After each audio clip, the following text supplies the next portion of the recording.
厳選クラシックチャンネルへようこそ。クラシック音楽好きのなこです。今日は普段クラシックを聴かない人でも絶対に聴いたことのある歌曲10選をご紹介します。歌曲というのは広く捉えると声楽曲全般を指すこともありますが、今回は独立した独唱曲を中心にご紹介します。宗教曲の声楽曲はこちらの宗教曲編で、オペラの声楽曲はこちらのオペラ・オペレッタ編でご紹介しています。ぜひ合わせてご覧くださいね。今回の歌曲編もどこかで聞いたことのあるメロディーがたくさん出てきます。知らなかった曲はぜひコメントで教えてくださいね。それでは行ってみましょう。1曲目から6曲目はなんと同じ作曲家の曲が続きます。まず1曲目はこちらです。Sah ein Knab ein Röslein stehen, Röslein auf der Heiden, war so jung und morgenschön, lief schnell, es nah zu sehen, saß mit vielen Freuden. Röslein, Röslein, Röslein rot, Röslein auf der Heiden。この曲はオーストリアの作曲家シューベルトのノバラです。今回この動画でご紹介する作品の大半がシューベルトの曲なんですが、それだけシューベルトの歌曲って一般にも有名なんですよね。シューベルトはドイツ語の歌曲リートの芸術性を高めた作曲家として世界中で愛されています。その功績からシューベルトは歌曲王やリート王と呼ばれているんです。このノバラはシューベルトが18歳の時に書かれました。歌詞はドイツの詩人ゲーテの詩です。3節からなる歌曲です。第1節では男の子が荒野に朝のように美しく咲くバラを見つけるシーンが描かれます。第2節は男の子がバラにおるよと言い、バラがあなたが私を忘れないように刺すという掛け合いが歌われます。第3節ではとうとう男の子がバラを折ってしまう様子が描かれます。ゲーテは当時思いを寄せていた牧師の娘にこの詩を送ったと言われていて、ノバラが相手の女性を、男の子がゲーテ自身を表しているとも言われています。この詩にはシューベルトだけではなく、ベートーベンやシューマン、ブラームスをはじめ数々の作曲家が曲をつけています。2曲目はこちらです。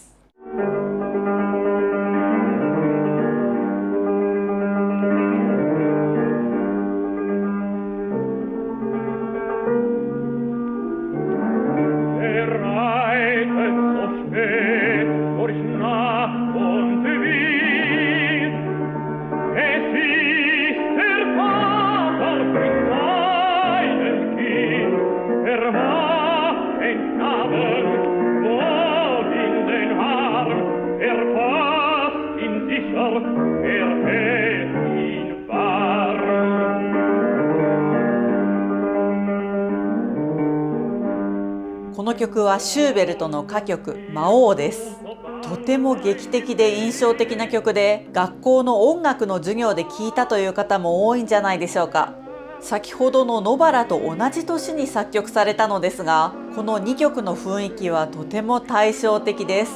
この歌曲は父と子、魔王と語り手という4役の声を使い分けて歌わなければならず、さらにはピアノ伴奏の難易度も高く、歌手にもピアニストにも高度な技術が求められます。この歌曲魔王については来週配信のこちらの動画で詳しく解説しますので、ぜひ合わせてご覧ください。3曲目はこちらです。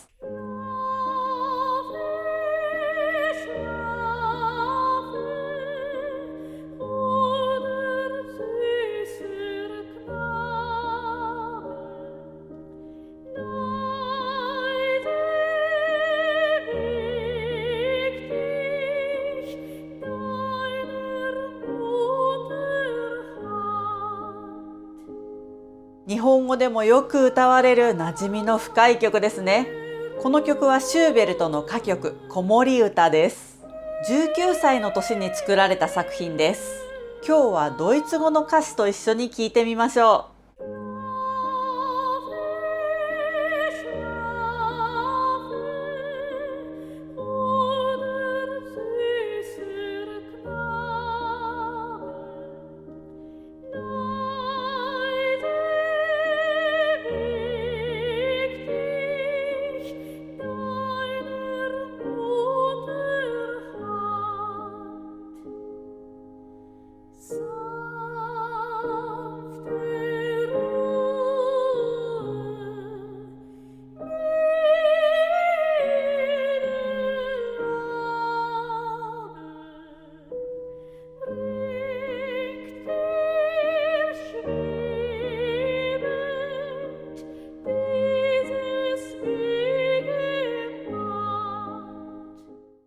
4曲目はこちらです。 In einem Bächlein hell, da schoss in froher Eil die launische Forelle vorüber wie ein Pfeil. Ich stand an dem Gestade und sah in süßer Ruh des muntern Fischleins Bade im klaren Bächlein zu, des muntern Fischleins Bade im klaren Bächlein zu。この曲はシューベルトの歌曲マスです。マスはシューベルト20歳の時の作品で、歌詞はロマン派の詩人シューバルトの詩を用いています。3節からなる歌曲です。第1節では明るい小川で俊敏に泳ぎ自由に遊んでいるマスの姿が描かれます。第2節では岸辺に漁師がやってきて澄んだ水と泳ぐマスを観察している様子が表現されます。そして第3節では漁師が小川の水を濁らせ釣りを始めます。そして釣り上げられたマスがもがいている様子が描かれます。さてここでドイツリートの変遷を少しご紹介しましょう。シューベルトの時代から遡ることおよそ100年前のバロック時代では、声楽曲といえばオペラや宗教曲のオラトリオやカンタータといった大きな作品が中心でした。それがモーツァルトやベートーベンら古典派の時代に入ってから少しずつ叙情的で芸術的な商品が作られるようになっていきます。そしてシューベルトが民謡的な素朴さと高い芸術性を共存させた歌曲を多数作り、ドイツリート史上の頂点と言われるようになったのです。ちなみにシューベルトの他にドイツリートの名手として知られるのはボルフやシューマン、ブラームスといった作曲家たちです。気になる方はぜひ検索して聴いてみてください。5曲目はこちらです。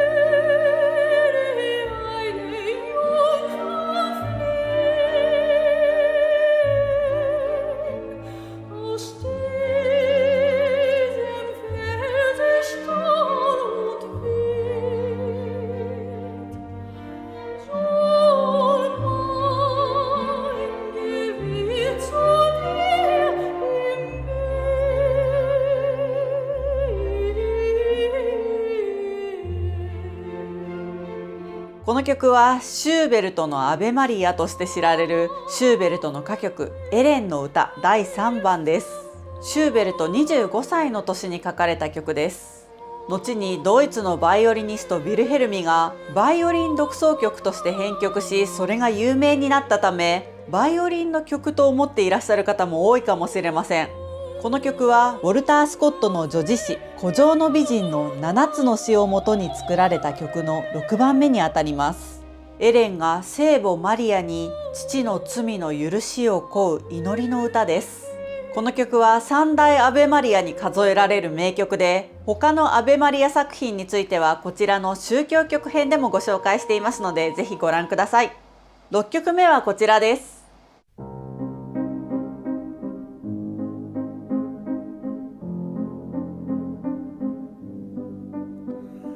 Leise flehen meine Lieder durch die Nacht zu dir.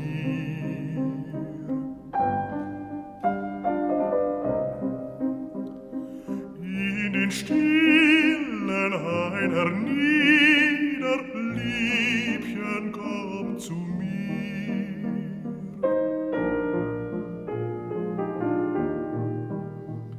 この曲はシューベルトの歌曲集白鳥の歌の第4曲セレナードです。愛する人を待つ心が描かれたこの作品はシューベルトが亡くなる3ヶ月前に書かれました。そしてシューベルトの死後、他の13曲と合わせて白鳥の歌と名付けられた曲集として出版されました。さて、なぜシューベルトはこんなにも歌曲の作曲に優れていたのでしょうか。シューベルトは幼い頃から音楽の才能が並外れていました。特に歌声はとても美しいボーイソプラノの声で、11歳で宮廷礼拝堂聖歌隊の一員となります。この宮廷礼拝堂聖歌隊というのは現在のウィーン少年合唱団の原点です。15世紀末にウィーンの宮廷礼拝堂のために作られた変世紀前の少年たちによる少数精鋭の聖歌隊です。この聖歌隊に入ると奨学金を与えられ、レベルの高い教育を受けることができました。シューベルトはこの学校生活で言語や文学、歴史や数学など高い教養を身につけ、歌唱やピアノ、バイオリンなどの専門的な音楽教育を受けました。シューベルトの音楽の才能の素晴らしさに、宮廷音楽博がシューベルトの音楽教育には特別な配慮をせよと指示を出します。これによってシューベルトは超一流の音楽家たちからの特別レッスンも受けることができました。この少年期の最高の音楽教育と幅広い教養の習得がシューベルトの歌曲作曲の礎になったのかもしれません。シューベルトの生涯や他の代表作についてはこちらの動画でご紹介していますので、ぜひご覧ください。続いて7曲目はこちらです。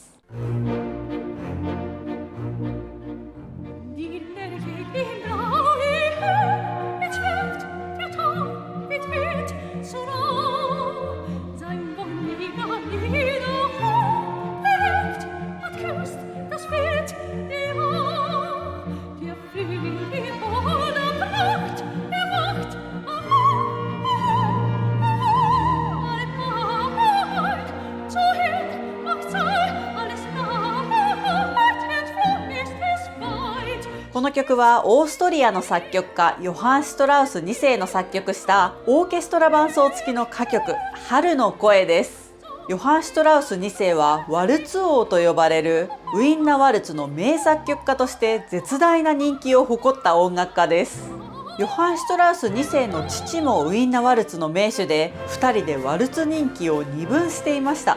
その父が亡くなると、ヨハン・シュトラウス2世に仕事の依頼が集中するようになります。結果、ヨハン・シュトラウス2世は多忙で生死をさまようほど体調を崩してしまったのです。それを支えるため、ヨハン・シュトラウス2世の弟たちも音楽家の道に進むことになりました。毎年元日に行われるウィーンフィルハーモニー管弦楽団のニューイヤーコンサートでは、このシュトラウスファミリーの作品を中心にしたプログラムが組まれています。この春の声も新年に耳にする機会が多いですね。この曲は管弦楽曲として演奏される機会も多いのですが、もともとはソプラノ歌手ビアンカ・ビアンキのために作られた演奏会用の声楽曲です。ヨハン・シュトラウス2世が親友でもあったフランツ・リストと即興演奏パーティーで同席した時に余興でまとめ上げた作品とも言われています。当時、ヨハン・シュトラウス2世は後に3人目の妻となるアデーレとの生活をスタートさせていたとも言われています。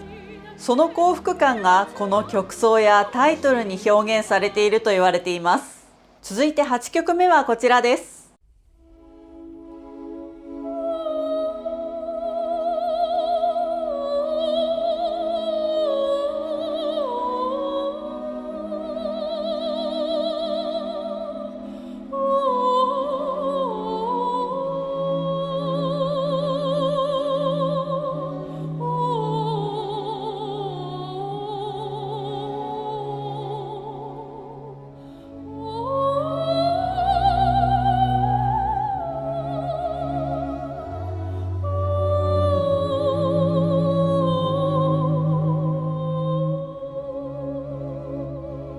この曲はロシアの作曲家ラフマニノフの歌曲「ボカリーズ」です。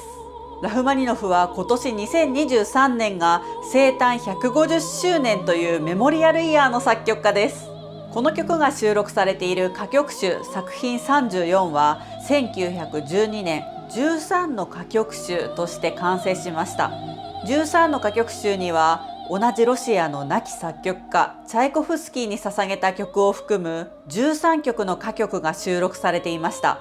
その3年後、13の歌曲集の後続作品として作られたのがこのボカリーズです。歌曲集作品34はこのボカリーズが終曲として追加されたことによって14の歌曲集となりました。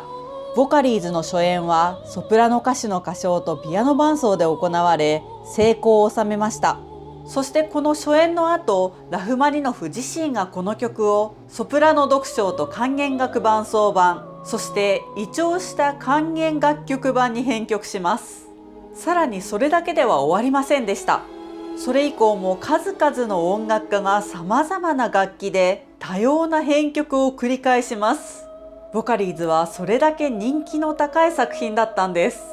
ちなみにこの曲名になっているボカリーズとは、日本語では母音唱法と呼ばれます。歌詞や解明ではなく、あーやうーなどの母音で歌う方法です。日本語でよくラララと口ずさむのもこのボカリーズに近いイメージです。この曲はその名の通り歌詞のない歌曲で、それゆえにいろんな楽器での編曲が進んだのかもしれませんね。続いて9曲目はこちらです。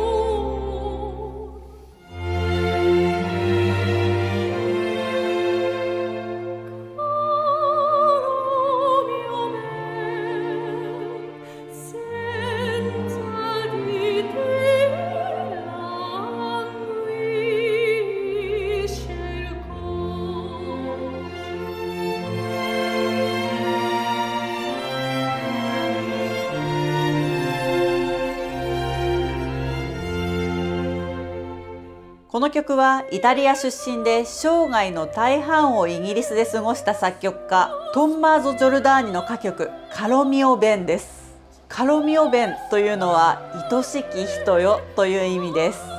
愛する女性に向けて自分の気持ちに応じてほしいと願う甘く切ない曲です。イタリア古典歌曲の中でも最も有名な作品の一つです。原曲は4パートの弦楽伴奏と独唱で作られていますが、現在はピアノ伴奏でよく歌われます。1782年以前にイギリスで作曲・出版されたとされるこの歌曲は謎に包まれた歌曲です。原点に関する詳細な調査研究があまり行われず、作詞者は不明で作曲の経緯もほとんど分かっていません。作曲家についても近年ようやくトンマーゾ・ジョルダーニと発表されましたが、それまでは同じナポリ出身の作曲家ジュゼッペ・ジョルダーニであると広く誤認されていました。謎の多い歌曲ですが、ジョルダーニはオペラの作曲家だったこと、またこの曲をアリエッタと表記している文献もあることなどから、もしかするとオペラの中の一曲なのかもしれません。ご存知の方がいたらぜひコメントで教えてください。さて、最後の10曲目はこちらです。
この曲は日本の作曲家滝廉太郎の歌曲「荒城の月」です。荒城の月は初めて日本で作曲された西洋音楽の歌曲と言われています。作曲者の滝廉太郎は1879年明治12年に生まれました。15歳で現在の東京芸術大学の前身にあたる東京音楽学校に入学します。そこで才能を伸ばした滝は19歳で本科を卒業し、研究家に進みました。ちょうどその頃、学校で歌われる唱歌は西洋の作品を無理やり日本語訳したものが多く、日本人による日本独自の唱歌の作曲が求められていた時代でした。そこで東京音楽学校は唱歌集を作るために懸賞で曲を募集したのです。募集用の土井万水の七五調の歌詞に滝が曲をつけ、それが中学唱歌集に収められ、荒城の月として発表されたのです。滝廉太郎はその後21歳で日本人音楽家では3人目となるヨーロッパ留学生としてドイツへ渡りました。メンデルスゾーンの設立したライプツィヒ音楽院に入学し、ピアノや作曲、音楽理論などを学びます。しかしそのわずか5ヶ月後に肺結核を発病し、帰国を余儀なくされてしまいます。そして1903年、23歳という若さで亡くなってしまったのです。その後、大正時代に入った1917年、日本の作曲家山田耕作がこの曲を編曲します。ロ単調から二単調へ移調し、無伴奏だった曲にピアノ伴奏をつけました。テンポの変更に伴い小節の数も増やし、一部の旋律には改変を施します。今日では山田耕作の編曲版の方が歌われる機会が多いようです。いかがでしたか？何曲知っていましたか？今日の動画をお楽しみいただけた方はぜひグッドボタンで教えてください。この絶対知ってるクラシックシリーズは、交響曲交響詩編、オペラオペレッタ編、ピアノ曲編、管弦楽曲編、協奏曲室内楽曲編、宗教曲編、バレエ音楽劇付随音楽編、そして今回の歌曲編と8つの動画を出していますので、まだ見ていない動画があったらぜひ概要欄の再生リストからご覧くださいね。そして感想はぜひコメントでお寄せください。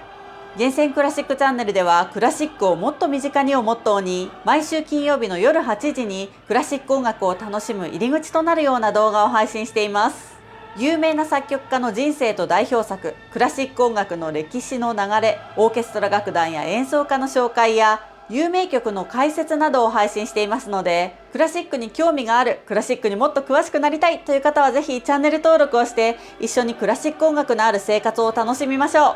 それではまた次の動画でお会いしましょう。ブラービー！